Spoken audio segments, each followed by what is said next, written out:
Good morning. Today is 22nd of July 2017 and we are going to discuss the articles of The Hindu. सबसे पहले देख लेते हैं कौन कौन से आर्टिकल्स आज हम डिस्कस करने जा रहे हैं।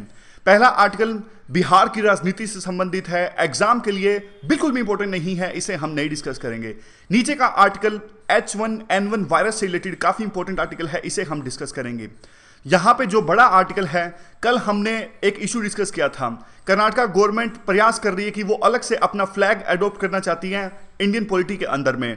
तो क्या दूसरे स्टेट्स ऐसा करते हैं तो सही होगा, गलत होगा? काफी सारे पॉइंट्स हमने कल डिस्कस किए थे। ये आर्टिकल भी उसी इशू से रिलेटेड है, लेकिन इस आर्टिकल में 3-4 हमें अलग से नए पॉइंट्स मिलेंगे, अच्छे पॉइंट्स मिलेंगे, तो इस आर्टिकल को भी हम अपनी डिस्कशन में ऐड करेंगे। नीचे का आर्टिकल यह भी काफी इंपॉर्टेंट है, डिजिटल रिवॉल्यूशन से रिलेटेड, डिजिटल इंटेलिजेंस, डेटा की इंपॉर्टेंस, काफी तरह की बातें की गई हैं इस आर्टिकल में। काफी इंपॉर्टेंट आर्टिकल है पेपर 3 के लिए, इसे भी हम डिस्कस करेंगे। यहां पे आज जो आर्टिकल है ग्राउंड जीरो से रिलेटेड होता है। सैटरडे को जो आर्टिकल आता है वो ग्राउंड जीरो पे आता है। इंपॉर्टेंट आर्टिकल नहीं होता, काफी फैक्चुअल डिटेल्स होती हैं, बिल्कुल नंबर्स के बारे में बात की जाती है, तो ये इंपॉर्टेंट आर्टिकल नहीं है। लेकिन एक इंडियन एक्सप्रेस का इंपॉर्टेंट आर्टिकल हम अपने डिस्कशन में ऐड करेंगे। क्या ग्रीन रेवोल्यूशन, हरित क्रांति रिस्पॉन्सिबल है आज फार्मर्स की वोज के कारण में, फार्मर्स को जो प्रॉब्लम्स सहन करनी पड़ रही है, क्या उनका ओरिजिन ग्रीन रेवोल्यूशन से होता है? तो उन सब कारणों पे हम चर्चा करेंगे इंडियन एक्सप्रेस के आर्टिकल से। चलिए शुरुआत करते हैं। सबसे पहले H1N1 से रिलेटेड जो वायरस है उससे थोड़ा सा डेटा है, ज़्यादा याद भी नहीं रहे तो कोई बात नहीं, कंटेक्स्ट इंपॉर्टेंट है। 12,500 जो लोग हैं इन्फेक्टेड पाए गए इन्फ्लुएंजा ए यानी H1N1 वायरस से। मेन जो टाइप है वो है इन्फ्लुएंजा ए, लेकिन उसका सब टाइप है H1N1। अगर बेसिक्स के बारे में जाने तो इन्फ्लुएंजा ए जो वायरस है वो तो काफी पुराना है, लेकिन सब टाइप H1N1 ये है 2009 में इसकी महामारी हुई थी। स्वाइन फ्लू के नाम से भी इसे जाना जाता है। स्वाइन फ्लू इसलिए कहते हैं क्योंकि मेनली ये पिग्स में होता है, यानी सुअर में होता है, बाद में ट्रांसमिट भी हो सकता है पिग से ह्यूमन बींग्स में। और कुछ कैसे फैलता, कैसे स्प्रेड कैसे करता है, एयरबोर्न रूट से या फिर डायरेक्ट कॉन्ट्रैक्ट से। मान लीजिए किसी आप ऐसे पर्सन के टच में आते हो जिसको स्वाइन फ्लू है, तो डायरेक्ट ट्रांसमिशन भी हो सकता है। अदरवाइज कोई अगर स्वाइन फ्लू से जो इन्फेक्टेड जो पर्सन अगर छींकता है तो ऐसा हो सकता है कि हवा के थ्रू भी वो वायरस जो है वो दूसरे पर्सन्स जब सांस लेंगे तो एंटर कर सकता है दूसरे पर्सन्स में भी। इस प्रकार से ट्रांसमिशन हो सकता है H1N1 वायरस का। फिर से आते हैं मेन आर्टिकल की तरफ में। 12,500 जो लोग हैं वो इन्फेक्टेड पाए गए H1N1 से, उसमें से 600 लोगों की मौत भी हो गई। अकेले महाराष्ट्र में 284 लोगों की डेथ हो गई H1N1 वायरस के कारण में, जो कि काफी बड़ा आंकड़ा है। पिछले साल की बात करें तो पूरे साल पूरे देश में ही 265 मौतें हुई थी H1N1 के कारण में। तो देख लीजिए, फर्क आपके सामने है। सिर्फ महाराष्ट्र में इस साल 284 डेथ्स हो चुकी हैं और पिछले साल पूरे इंडिया में 265 डेथ्स हुई थी। तो कहने का मतलब यह कि जो इस साल 2017 के शुरू के महीने में ही काफी ज्यादा फैल चुका है H1N1 वायरस, और 2017 के शुरू के 3 महीने में 6,000 केसेस सामने आ चुके हैं, 160 डेथ्स हो चुकी हैं। और देखिए, ये तो चलो कोई बात नहीं, महाराष्ट्र में सर्विलेंस काफ़ी ज़्यादा है, अवेयरनेस काफ़ी ज़्यादा है। कई स्टेट्स तो ऐसे हैं जहाँ पे पता ही नहीं है, डेथ भी हो जाती है लेकिन पता नहीं लगता कौन से वायरस के कारण हुई, कौन सा डिजीज़ था, इस कारण रोग हुई। तो महाराष्ट्र जैसे स्टेट में सर्विलेंस थोड़ी ज़्यादा है, अवेयरनेस थोड़ी ज़्यादा है, इसलिए हो सकता है कि नंबर्स भी ज़्यादा हों। लेकिन पॉसिबिलिटी है कि आने वाले महीनों में ये और भी ज़्यादा फैलेगा H1N1 वायरस। वैसे तो देखिए, ये अब सीजनल हो चुका है, समर्स के पीक में भी ये फैलने लगा है, लेकिन आमतौर पर जो इसके सिम्टम्स होते हैं जैसे इस प्रकार के होते हैं, बहती नाक, हेडेक और जो फ्लू टाइप के जो कोल्ड होता है, इस तरह के इसके जो स्वाइन फ्लू के सिम्टम्स होते हैं। तो ऐसा संभावना हमेशा जताई जाती है कि सर्दियों में तो बिल्कुल विकराल रूप ये धारण कर लेता है। तो गर्मियों में ये हाल है, समर सीजन के पीक में ये हाल है, तो सर्दियों में तो ये वायरस और ज़्यादा फैलेगा, ऐसी संभावना जताई जा रही है। यहाँ पे देखिए, 2015 में जो नंबर्स थे वो काफ़ी कम थे। 2015 के नंबर्स की बात करें तो टोल थी वो 3,000 के आसपास थी, मतलब ज़्यादा थी, सॉरी। 2015 में तो नंबर्स और भी ज़्यादा थे। अभी जैसे पहले जो आर्टिकल कह रहा है कि 2017 में जो नंबर्स है 2016 की अपेक्षा काफ़ी ज़्यादा है, लेकिन 2016 से पहले जो 2015 का साल था उसमें तो नंबर्स और भी ज़्यादा थे। देखिए, 3,000 लोगों की डेथ हुई थी 2015 के अंदर में। और वायरस अभी जो थोड़ी बहुत रिसर्च सामने आई है, पुणे की जो लैब है उसने रिसर्च में बताया कि वायरस कोई अभी मेजर म्यूटेशन नहीं, मतलब कोई मेजर वायरस ने अपने अंदर में चेंज नहीं किया है कि बहुत बुरा प्रभाव पड़े ह्यूमन बींग्स पे। मैं आपको थोड़ा बेसिक्स यहाँ पे फिर से बताता हूँ। देखिए वायरस फैलते कैसे हैं। हमारे अंदर में जो सेल्स होते हैं ना, सेल्स के ऊपर में वायरस अपना प्रोटीन छोड़ देते हैं। तो जब सेल्स रिप्लिकेट करते हैं तो उसके साथ साथ वायरस भी रिप्लिकेट कर देते हैं। तो इस प्रकार से वायरस रिप्रोडक्शन करते हैं, उनको एक मीडियम की आवश्यकता होती है। अब ऐसा तो है नहीं कि सेल्स के साथ साथ वायरस का जब रिप्लिकेशन होगा, उनका रिप्रोडक्शन होगा, तो हमारे सेल्स हाथ पर हाथ धरे बैठे रहेंगे। नहीं, ऐसा नहीं होता। सेल्स भी अपने आप को चेंज करते हैं ताकि वो वायरस की बढ़ती जनसंख्या, उनको पता लग जाता कि कुछ तो चेंज हुआ है, तो वायरस की बढ़ती जनसंख्या से निपटने के लिए वो अपने आप को उसी अनुसार ढाल लेते हैं। अब बारी आती है वायरस की। वायरस को भी पता लग गया कि सेल ने एक मैकेनिज्म तैयार कर लिया है, उसने अपना सुरक्षा कवच तैयार कर लिया है। तो वायरस अपने हिसाब से चेंज कर देता है, उस चीज को कहते हैं म्यूटेशन। समझ गए? यानी कहने का मतलब है कि 2015 में जिस वजह से डेथ्स हुई थी काफी ज्यादा और 2016 में कम हो गई थी, तो पुणे की एक लेबोरेटरी ने बताया कि ऐसा नहीं है कि अब फिर से डेथ्स होनी स्टार्ट हो गया, तो इसका मतलब कि वायरस ने अपने आप को चेंज कर दिया है सेल्स के सुरक्षा कवच के हिसाब से, और फिर से बहुत ज्यादा डेथ्स होंगी, बहुत ज्यादा पर्सन्स इन्फेक्टेड होंगे इसी हिसाब से। जैसे मैं आपको एग्जाम्पल्स देता हूं। जब 2009 में H1N1 वायरस की महामारी फैली थी, उस समय कैलिफोर्निया स्ट्रेन, एक H1N1 वायरस का सब टाइप है कैलिफोर्निया स्ट्रेन, सबसे ज़्यादा जो डेथ हुई थी इसी स्ट्रेन के कारण में हुई थी। धीरे धीरे जो सेल्स थे उन्होंने सुरक्षा कवच बनाना स्टार्ट किया, तो वायरस था, उन्होंने भी अपने आप को चेंज करना स्टार्ट कर दिया, और दूसरा स्ट्रेन आया सामने, मिचिगन स्ट्रेन। समझ गए? इस प्रकार से पहले कैलिफोर्निया स्ट्रेन आया था, लेकिन बाद में आया मिचिगन स्ट्रेन। और 2016 में जब इंडिया में जब टेस्ट किए गए थे, तो हमारे देश में दोनों स्ट्रेन थे, कैलिफोर्निया स्ट्रेन भी था और मिचिगन स्ट्रेन भी था। सॉरी। और इस ईयर सर्विलेंस से सामने आता है कि जो H1N1 वायरस जो मिला है हमारे देश के अंदर में, वो सिर्फ मिचिगन स्ट्रेन है। यानी पिछले साल तो दोनों थे, कैलिफोर्निया स्ट्रेन और मिचिगन स्ट्रेन, और इस साल सिर्फ एक है, मिचिगन स्ट्रेन। कैलिफोर्निया स्ट्रेन में क्या होता था, एक ड्रग बनाई गई थी जिसका नाम था ड्रग ओसेल्टामिविर। यहां पे देखिए, इस ड्रग का असर होता था अगर कैलिफोर्निया स्ट्रेन से इन्फेक्टेड कोई पर्सन है तो। उसके अलावा बाद में हालांकि देखिए इसका असर मिचिगन स्ट्रेन पे भी होना स्टार्ट हो गया था। यानी जो H1N1 वायरस के दोनों सब टाइप्स हैं, दोनों स्ट्रेन्स जो हैं, कैलिफोर्निया स्ट्रेन और मिचिगन स्ट्रेन, दोनों पे जो ये दवाई है जिसका नाम है ओसेल्टामिविर, इसका असर होता है। तो अभी गवर्नमेंट को आवश्यकता है कि इसे ज़्यादा से ज़्यादा अवेलेबल करवाएं और एक्सेसिबल बनाएं इस दवाई को जिसका नाम है ड्रग ओसेल्टामिविर, ताकि जो भी लोग इन्फेक्टेड हो जाते हैं H1N1 से, उनका इलाज जल्द से जल्द किया जा सके। उसके अलावा गवर्नमेंट को क्या करना चाहिए, शेड्यूल X से शेड्यूल H1 के अंदर में ये दवाई डाल देनी चाहिए। देखिए ड्रग्स और कॉस्मेटिक्स एक्ट है ना, उसके अंदर में हमारे देश में जो मेडिसिन हैं उसको अलग अलग शेड्यूल्स में डिवाइड किया गया है, अलग अलग कंडीशंस होती हैं। जैसे शेड्यूल H1 की बात करूं तो मैं शेड्यूल H1 में जो मेडिकल वाले होते हैं वो बिना प्रिस्क्रिप्शन के शेड्यूल H1 की दवाई नहीं दे सकते। पिछले दिनों गवर्नमेंट ने रेड लाइन का एक कैंपेन भी चलाया था, क्योंकि देखिए कई सारे जो बैक्टीरिया जिनके कारण में डिजीज होते हैं वो रेसिस्टेंस पैदा कर लेते हैं अगर दवाइयों को अच्छे से यूज में नहीं लाते हैं हम, तो दवाइयों को बीच में छोड़ देते हैं या फिर बहुत ज़्यादा कंज्यूम करते हैं, तो वो बैक्टीरिया जो हैं वो डिजीज वाले वो रेसिस्टेंस पैदा कर लेते हैं, उन पर दवाइयों का असर होना बंद हो जाता है। तो इसीलिए सरकार ने ये रेड लाइन का कैंपेन चलाया था कि दवाई के पीछे एक रेड लाइन अंकित होती थी और बताती थी कि ये इसको ध्यान से देना है और शेड्यूल H1 से ये बिलोंग करती है। शेड्यूल X तो और भी ज़्यादा स्ट्रिक्ट है शेड्यूल H1 से। ये देखिए आगे आगे जाएंगे तो और स्ट्रिक्ट होते जाएंगे। जैसे कुछ शेड्यूल ऐसे हैं जिसमें इवन डॉक्टर को प्रिस्क्रिप्शन की जो स्लिप है वो 2 साल तक संभाल के रखनी पड़ती हैं, वो जैसे ड्रग्स और नारकोटिक्स जैसी दवाइयां आती हैं उस शेड्यूल के अंदर में। तो इस प्रकार से ये शेड्यूल के अंदर में हमारे देश की डिफरेंट दवाइयां जो है, इवन बाहर से जो दवाइयां आती हैं उनका कैटेगराइजेशन किया गया है।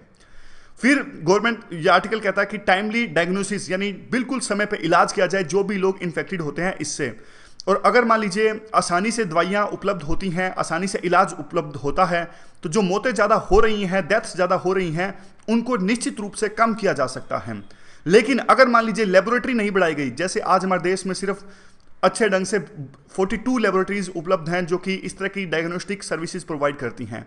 अगर मान लीजिए ड्रग्स ज़्यादा आपने अवेलेबल आसानी से उपलब्ध करवा दी स्वाइन फ्लू की, लेकिन लेबोरेटरी नहीं उपलब्ध करवाई, तो क्या होगा, पता ही नहीं चल पाएगा कि किसको स्वाइन फ्लू है किसको नहीं है। डर के मारे डॉक्टर्स कह देंगे ठीक है आप ले लीजिए, लेकिन स्वाइन फ्लू नहीं है फिर भी दवाई दे रहे हैं उस चीज़ की, तो इससे क्या होगा, इससे वही होगा दोबारा से जो ये स्ट्रेन है वो रेसिस्टेंस पैदा कर लेंगे, उनको आदत पड़ जाएगी दवाई की, फिर आगे सब जब सही में स्वाइन फ्लू होगा तो उन स्ट्रेन पे कोई फर्क ही नहीं पड़ेगा, यानी स्वाइन फ्लू का इलाज नहीं हो पाएगा। तो इसीलिए सरकार को इस तरफ भी ध्यान देना चाहिए। वे फॉरवर्ड में क्या है, 2009 की जब मारामारी हुई थी उस समय में H1N1 जो है एक सीजनल फ्लू वायरस, जैसा हमने अभी कहा कि पहले सिर्फ सर्दियों में होता था, लेकिन 2009 के बाद में समर सीजन के पीक में भी होने लगा है। और इसको देखिए, अगर सरकार को डेथ्स कम करनी है तो national policy for influenza immunisation बनानी जरूरी है। कोई नेशनल टाइप की पॉलिसी होनी चाहिए और इसके लिए क्वालिटेटिव और क्वांटिटेटिव डेटा होना चाहिए कि किस प्रकार से जो कौन सी पॉपुलेशन है वो वल्नरेबल है और कैसे गवर्नमेंट निपट सकती है, वहां पे किस तरह की अप्रोच अपनाने की आवश्यकता है। और दूसरा, जो हेल्थ वर्कर्स हैं वो वैक्सीनेशन में लगे हुए हैं H1N1 के अगेंस्ट में, उनकी भी स्क्रीनिंग होनी चाहिए, कॉन्टैक्ट स्क्रीनिंग होनी चाहिए, ताकि किसी कारणवश वो भी H1N1 वायरस से इन्फेक्ट ना हो जाए। तो ये पूरा आर्टिकल था, काफ़ी अच्छे से हमने इस आर्टिकल को डिस्कस किया। क्वेश्चन किस प्रकार का आ सकता है? देखिए, राइजिंग नंबर ऑफ डेथ्स जो हो रही हैं H1N1 वायरस के कारण में, वो एक बहुत बड़ा कंसर्निंग इशू है। आपको क्या लगता है, क्या स्टेप्स गवर्नमेंट को उठाने चाहिए ताकि H1N1 वायरस के स्प्रेड को रोका जा सके और जो डेथ्स हो रही हैं उसको कम किया जा सके? तो ये क्वेश्चन आपको अटेम्प्ट करना है। अगला इशू है कर्नाटका फ्लैग से रिलेटेड। कल हमने काफ़ी डिटेल में ये इशू डिस्कस किया था, तो 1 मिनट के अंदर में रिवाइज कर लेते हैं। हमने देखिए अगेंस्ट में ये बोला था कि कर्नाटका को फ्लैग नहीं अपनाना चाहिए, अडोप्ट नहीं करना चाहिए। तो हमने ये कहा था कि दूसरे जो लोग जाएंगे दूसरे स्टेट्स के, हो सकता है कि वो कर्नाटका के फ्लैग को ना सम्मान दे उतना जितना वो नेशनल फ्लैग को देते हैं, तो टेंशंस क्रिएट हो जाएंगी वहाँ पे। ये देश की यूनिटी को डाइल्यूट करता है। सिसेशनिस्ट जो टेंडेंसी है वो और ज़्यादा बढ़ेगी आगे जाके। नेशनल फ्लैग को उतनी रिस्पेक्ट नहीं मिल पाएगी अगर हर एक स्टेट अपना अपना फ्लैग अडोप्ट करते हैं। तो फेवर में हमने क्या पॉइंट्स बोले थे? फेवर में हमने पॉइंट्स बोले थे कि कॉन्स्टिट्यूशन में ऐसी कोई भी चीज़ मेंशन नहीं है कि कोई स्टेट अपना फ्लैग अडोप्ट नहीं कर सकता। तो हर एक स्टेट को हक है कि वो अपने कल्चर को आगे लेके जाए और अपना अपना फ्लैग अडोप्ट करें। जब स्टेट सिंबल्स हैं सभी के, स्टेट एनिमल्स हैं, स्टेट बर्ड्स हैं, तो फिर क्या आवश्यकता है, क्या मतलब क्यों फिर ऐसा नहीं हो सकता कि सभी स्टेट जो है अपना स्टेट फ्लैग भी अपनाएं? और इवन दूसरी कंट्रीज में भी ऐसा हो रहा है, यूएस में ऐसा हो रहा है, तो इंडिया में क्या खराबी है? फिर रीजनलिज्म अगर बढ़ता है, अगर वो लिमिट में रहता है, तो इसमें कोई खराबी नहीं है। सभी को अपने अपने कल्चर्स पे प्राउड होना चाहिए। तो ये पॉइंट्स थे फेवर में। तो अब कुछ अलग पॉइंट्स हैं, काफी इंपॉर्टेंट पॉइंट्स हैं। देखिए, कल्चरल फ्रीडम बहुत ज़्यादा आवश्यक है अगर हम चाहते हैं कि जो हमारी फेडरल पॉलिटी है वो इसी तरह से मेंटेन रहे, स्टेबिलिटी रहे, यूनिटी रहे। तो कल्चरल जो फ्रीडम है वो बहुत ज़्यादा आवश्यक है सभी अपने अपने स्टेट्स के लिए।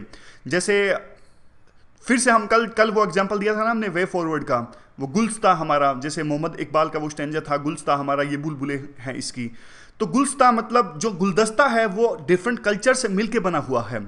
अगर देखिए डिफरेंट कल्चर्स अगर अलग अलग नहीं रहेंगे, डिफरेंट फूलों से बना हुआ, गुलदस्ते का मतलब यही होता है ना कि अलग अलग फूल टाइप में कुछ इस तरह से, अगर मान लीजिए डाइवर्सिटी नहीं रहेगी तो वो गुलदस्ता गुलदस्ता नहीं रहेगा। इस प्रकार से कुछ लिंक कर सकते हो, मतलब एटलीस्ट कोशिश कर सकते हैं। इस प्रकार से इधर उधर का लिंक करते हैं ना, यही जो एग्जामिनर है यूपीएससी वाले वो यही चाहते हैं कि डायमेंशंस जो है एक टॉपिक को दूसरे टॉपिक से जोड़ सकें।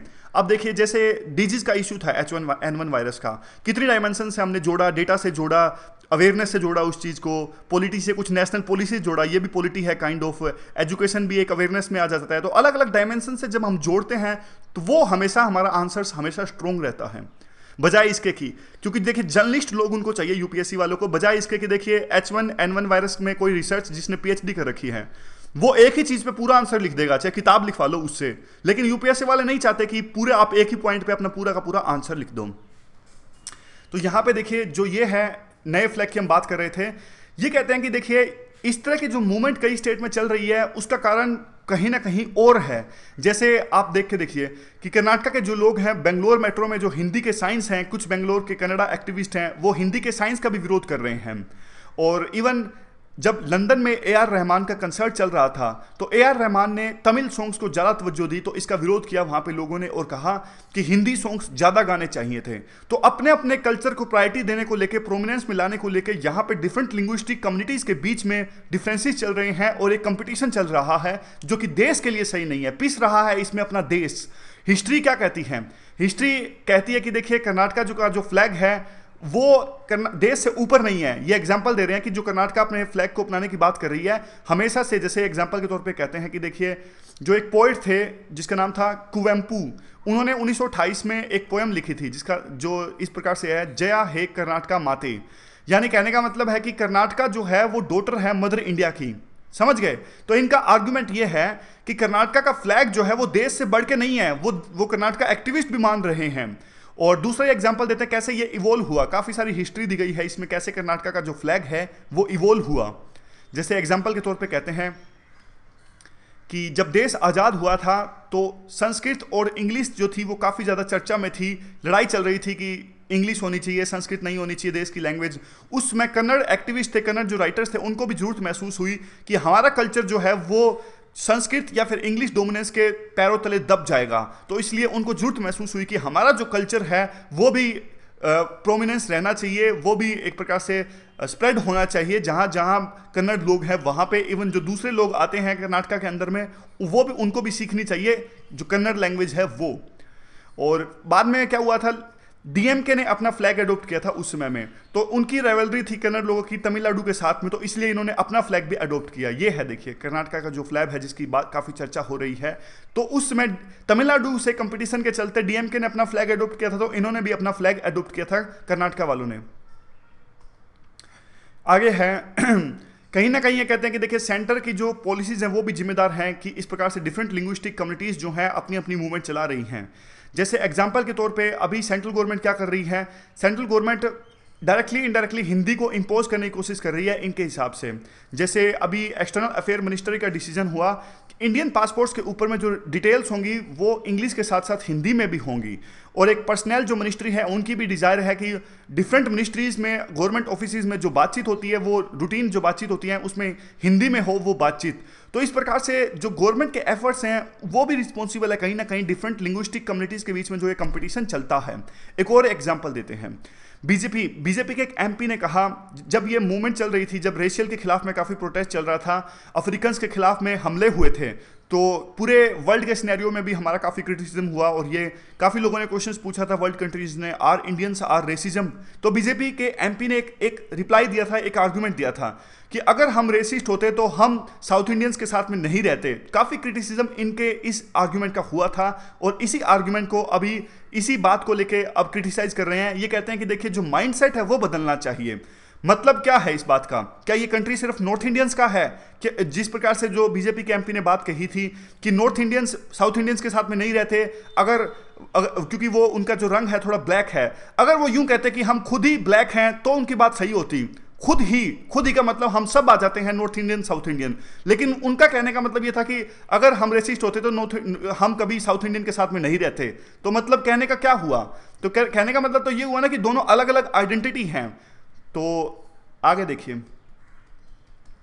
नॉर्थ इंडियन जो है अब ये कहते हैं कि देखिए नॉर्थ इंडियन काफ़ी सारे जाते हैं कर्नाटका के अंदर में, लेकिन वो कन्नड़ लैंग्वेज नहीं सीखना चाहते और इसीलिए वो कर्नाटका की जो मेट्रो लाइन है उसके ऊपर में जो हिंदी साइंस है वो मिटा रहे हैं। कर्नाटका के राइटर्स का हमेशा से ये कहना है कि जब भी कन्नड़ जो लोग हैं दूसरे स्टेट्स में जाते हैं तो वो दूसरे स्टेट्स की लैंग्वेज को सीखें, इससे हमारी डाइवर्सिटी और ज़्यादा बढ़ेगी। लेकिन जब बाकी स्टेट से खास करके नॉर्थ इंडिया से जो लोग आते हैं कर्नाटका के अंदर में, उनकी डिसइंक्लिनेशन, वो नहीं सीखना चाहते कन्नड़ लैंग्वेज और इसी चीज़ से दिक्कत है। यहाँ पे जो मूवमेंट चल रही है, अलग से फ्लैग अडोप्ट करने की बात हो रही है कर्नाटका के अंदर में। तो लास्ट में ये कहते हैं वे फॉरवर्ड में सही समय है पब्लिक डिस्कशन का कि लिंग्विस्टिक कोएग्जिस्टेंस को अगर बरकरार रखेंगे तो हमारे देश की स्टेबिलिटी मेंटेन रहेगी, यूनिटी मेंटेन रहेगी और जो गुलदस्ता है जिसमें डिफरेंट कल्चर्स एक समान कोएग्जिस्ट करते हैं, ये गुलदस्ता अपनी सही शेप में रहेगा। तो ये पूरा आर्टिकल था। क्वेश्चन किस प्रकार से आएगा, पेपर 2 में क्वेश्चन आएगा, freedom of state regions within the India's federated polity for the, अच्छा ठीक है, यहां पे आएगा फ्रीडम नेसेसरी है, freedom of state regions within the India's federated polity is necessary for the success of federalism model of India. Comment कीजिए, थोड़ा question frame करने में थोड़ा यहाँ पे दिक्कत हो गई, ये वर्ड रह गया, is necessary for the success of India's federalism model. तो इस बात पे आपको कमेंट करना है। तो यहाँ पे देखिए, जो आप यहाँ पे कमेंट करोगे, अब सिर्फ इस चीज को लिंग्विस्टिक चीज से मत जोड़ना। फ्रीडम मतलब हर चीज की फ्रीडम, इकोनॉमिक फ्रीडम, दूसरे टाइप की फ्रीडम, कल्चरल की तो हमने बात कर ही ली, पॉलिटिकल फ्रीडम, राइट्स की ताकि वो अपना कानून बना सके, हर तरह की फ्रीडम, एजुकेशनल फ्रीडम, हर तरह की फ्रीडम को आप ऐड करना। पूरा का पूरा अगर आप इस क्वेश्चन पे जो अपना आंसर है इसी आर्टिकल पे लिख दोगे तो मार्क्स नहीं मिलेंगे। अब अगला आर्टिकल हम डिस्कस करते हैं। देखिए, आरसीपी की मीटिंग हो रही है हैदराबाद के अंदर में। आरसीपी में कौन कौन से कंट्रीज आते हैं? 10 कंट्रीज तो एशियान के हैं आरसीईपी के अंदर में, बाकी 6 कंट्रीज हैं China, India, Japan, south Korea, Australia और न्यूजीलैंड। इनकी मीटिंग चल रही है हैदराबाद के अंदर में। मुद्दा क्या है? E commerce. ई कॉमर्स तो काइंड ऑफ एक नकाब है, मेन मुद्दा है कि डेटा की जो इंडिपेंडेंस होनी चाहिए, एक देश से जो डेटा है वो दूसरे देश में आसानी से जा सकें, और इसी पे ये पूरा आर्टिकल है।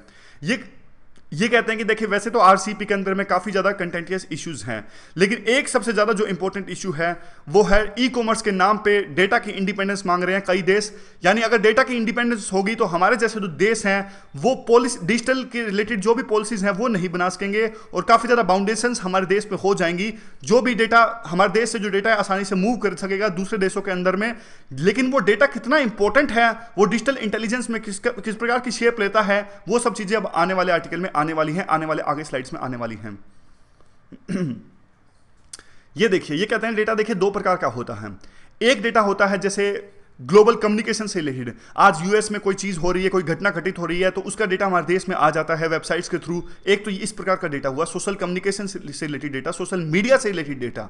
ये कहते हैं ये जो डेटा है वो इतना इंपॉर्टेंट नहीं है, freedom of speech and expression है, तो ये डेटा तो आसानी से मूव कर सकें, इस चीज पर कोई दिक्कत नहीं है। लेकिन दूसरी तरह का जो डेटा है उस चीज पर इनका ऑब्जेक्शन है, जैसे कि बैंकिंग से रिलेटेड डेटा, रिटेलिंग से related data, defence forces, public services, health and education, इन सब चीजों से रिलेटेड जो डेटा है वो हम नहीं चाहते, यानी जिन्होंने आर्टिकल लिखा वो नहीं चाहते कि इस तरह का जो डेटा है वो आसानी से मूव कर सके हमारे देश से दूसरे देशों के अंदर में। क्यों? क्योंकि देखिए अगर ये डेटा मूव करेगा उबेर की सहायता से, जैसे उबेर जैसी कंपनीज हैं, दूसरी कंपनीज हैं, अगर ये डेटा सब मूव कर गया तो हमारे पास में कुछ भी नहीं रहेगा। उनके पास में आर्टिफिशियल इंटेलिजेंस, बिग डेटा की सहायता से वो हमारे देश को मैनिपुलेट करेंगे और हमारा देश उनकी कॉलोनी बन जाएगा, उन पे डिपेंड हो जाएगा। ये सारी चीजें अब धीरे धीरे परतें खुलेंगी आने वाले आर्टिकल में, आने वाली स्लाइड्स के अंदर में। तो यही कहते हैं ये कि आर्टिफिशियल इंटेलिजेंस जैसी टेक्नोलॉजीज आ रही हैं और हमारा देश अभी तक इस तरह की चीज़ों के लिए तैयार नहीं है, तो हमें इस तरह का कोई एग्रीमेंट अभी नहीं करना चाहिए जिससे आगे जाके हम डिजिटल कॉलोनी बन जाएं और दूसरे देशों पे डिपेंड हो जाएं, दूसरे देशों का फायदा उठा सकें। अभी तो टेक्नोलॉजी धीरे धीरे इवॉल्व हो रही है, पहले आप टेक्नोलॉजी को इवॉल्व तो होने दीजिए, जब टेक्नोलॉजी पूरी तरह से इवॉल्व हो जाए फिर आप इस तरह का एग्रीमेंट करना।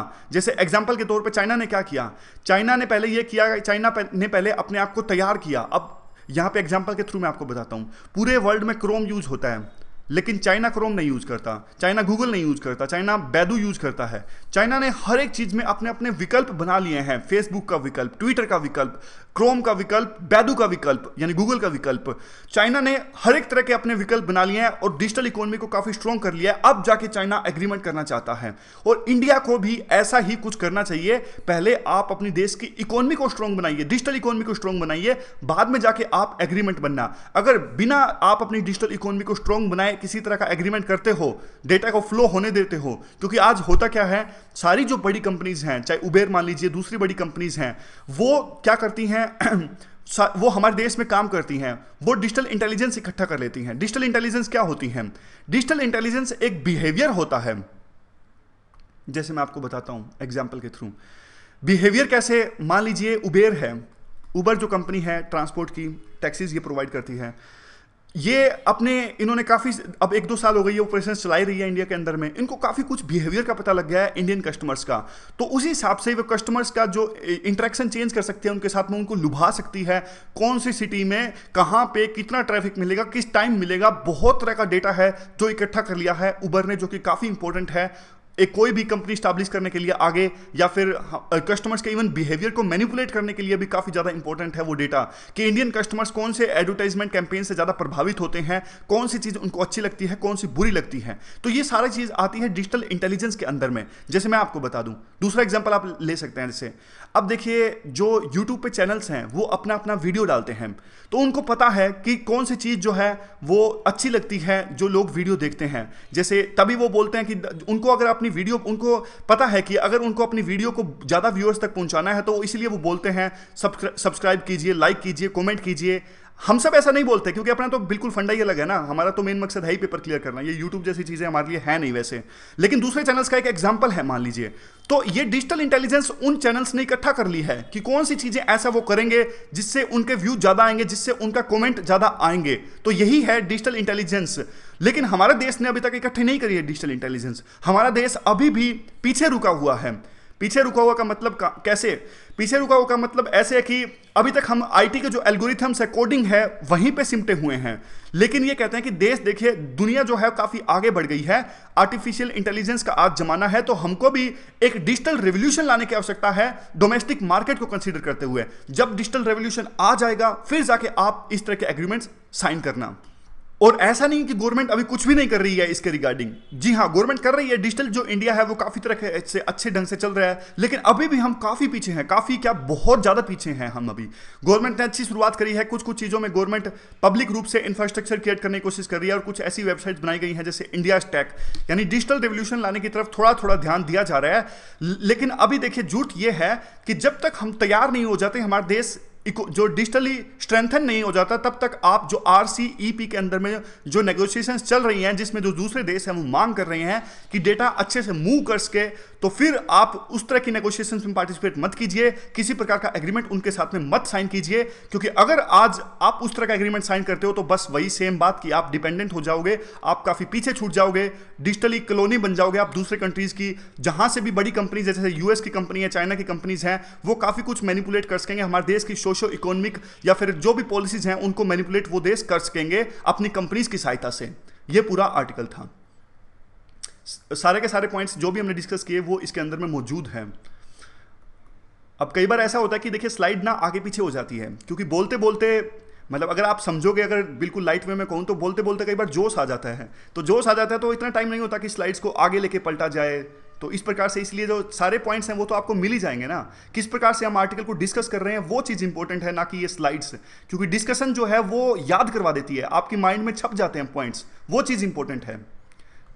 और आमतौर पे मुझे तो यही लगता है कि जो स्लाइड्स पे ज़्यादा ध्यान देते हैं वो ज़्यादा ही नए स्टूडेंट्स ज़्यादा होते हैं, क्योंकि इसमें जो पॉइंट्स हैं वो तो आप अपने हिसाब से ऐड कर लीजिए। आप अपने हिसाब से ऐड करोगे तो पूरी डिस्कशन, आज की डिस्कशन को आप एक पेज में समेट सकते हो। एक पेज में कैसे समेट सकते हो? देखिए ये है, जैसे डिजिटल रिवोल्यूशन की आज बात करी तो एक एक कीवर्ड आप लिखोगे, बीच में सर्कल बनाओगे, एक एक कीवर्ड लिखोगे। जैसे कॉलोनी का आर्टिकल है, एक कॉलोनी वर्ड देखते ही आपको सारा कुछ याद आ जाएगा डिस्कशन के आधार पर, क्या कुछ हमने अभी डिस्कस किया है। यहाँ पे वर्ड लिखोगे तो पहले आप लिखोगे कि डोमेस्टिक डिजिटल इकोनॉमी को स्ट्रेंथन करना है, डिजिटल टेक्नोलॉजी को स्ट्रेंथन करना है, तो सारी लाइनें इस बारे में आप काफ़ी कुछ लिख सकते हो। ऐसे पूरी की पूरी डिस्कशन को आप एक पेज पर समेट सकते हो, बजाय कि ये 30-40 जो स्लाइड्स हैं उनको देखने के। समझ गए? तो डिस्कशन पे ज़्यादा ध्यान दीजिए, पॉइंट्स अपने आप याद हो जाते हैं। आगे क्या है? ग्रीन रिवोल्यूशन क्या रिस्पॉन्सिबल है फार्मर्स की प्रॉब्लम्स के लिए? तो देखिए काफ़ी कुछ फैक्टर्स ये बताते हैं कि ग्रीन रेवोल्यूशन जो है वो रिस्पॉन्सिबल है। जैसे काफ़ी कुछ पॉइंट्स हम यहाँ पे डिस्कस करेंगे। ग्रीन रेवोल्यूशन में क्या हुआ, वीट और राइस की खेती काफ़ी ज़्यादा होने लगी और बाकी जो क्रॉप्स हैं उनकी बलि चढ़ गई वीट और राइस के कारण में।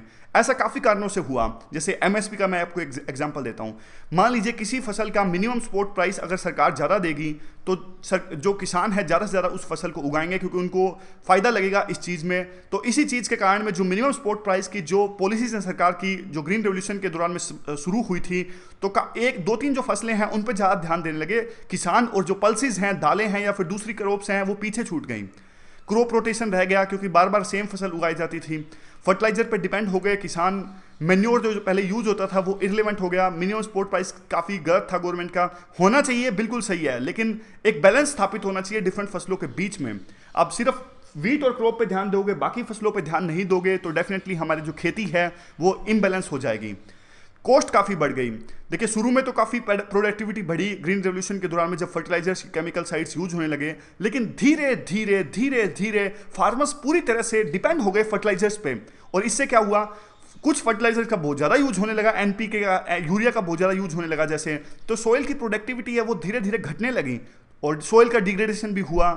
और सीड्स जो है वो काफ़ी ज़्यादा धीरे धीरे एक्सपेंसिव होने लगे, महंगे होने लगे। तो जो इनपुट्स हैं, इनपुट्स पे खर्चे धीरे धीरे बढ़ने लगे और किसानों की जो इनकम है वो धीरे धीरे घटने लगी। यानी ग्राफ था वो इस प्रकार से हुआ। पहले आज़ादी के बाद में ग्रीन रेवोल्यूशन में ग्राफ इस प्रकार से गया, किसानों की इनकम बढ़ी, पैदावार भी बढ़ी, लेकिन बाद में धीरे धीरे ग्राफ अब यूँ होना स्टार्ट हो गया दोबारा से। समझ गए? क्योंकि इनपुट्स बढ़ चुके हैं, खर्चे बढ़ चुके हैं और जो रिटर्न्स हैं वो काफ़ी ज़्यादा कम हो चुके हैं। तो कुछ पॉइंट्स हैं वो भी हम देख लेते हैं। ऑर्गेनिक फार्मिंग की जानी चाहिए, तो उससे काफ़ी ज़्यादा फायदा होगा। स्वामीनाथन की जो रिपोर्ट है, 50% लागत से ऊपर रिटर्न्स मिलने चाहिए किसानों को। स्टोरेज प्रोसेसिंग इंफ्रास्ट्रक्चर पे काफ़ी ज़्यादा ध्यान देने की आवश्यकता है। रेन वाटर हार्वेस्टिंग होनी चाहिए। स्मॉल चेक डैम्स भी काफ़ी यूज में लाए जा सकते हैं अगर पानी को कंजर्व करके रखना है तो। Import and export policies. कई बार ऐसा होता है कि गवर्नमेंट जो है वो इंपोर्ट और एक्सपोर्ट जो पॉलिसीज सही से नहीं चलाती, फसलें कई बार काफ़ी ज़्यादा होती हैं लेकिन फिर भी एक्सपोर्ट नहीं करती, उसका हमारे देश में काफ़ी ज़्यादा बम्पर क्रॉप्स के कारण में फसलों के दाम काफ़ी घट जाते हैं। डिसेंट्रलाइज्ड प्रोक्योरमेंट की भी आवश्यकता है आज के समय में। आगे क्या है, एथिक्स का क्वेश्चन है आगे, 2016 में आया था ये question. Discuss Mahatma Gandhi concept of 7 sins. Mahatma Gandhi के 7 सिंस को डिस्कस कीजिए, विस्तार से डिस्कस करना। वेबसाइट तो अभी तक ठीक हुई नहीं है, आज साइट ठीक हो जाए। प्राइवेट कंपनीज में भी रेड टेपिज्म आ गया, इस तरह लगता है कि कल बोल रहे थे ठीक हो जाएगी लेकिन हुई नहीं, तो आज जैसे ही वेबसाइट ठीक होती है वैसे ही हम आंसर राइटिंग फिर से स्टार्ट करेंगे। आप चाहें तो यहाँ पे लिख सकते हैं। आप देखिए, किसी के अकाउंटेबल रहें ना रहें लेकिन अपने प्रति जरूर अकाउंटेबल रहें, अपने ज़मीर के प्रति जरूर अकाउंटेबल रहें, तब सक्सेस आसानी से मिल जाएगी। तो आज के डिस्कशन में बस इतना ही। Thank you very much for discussion.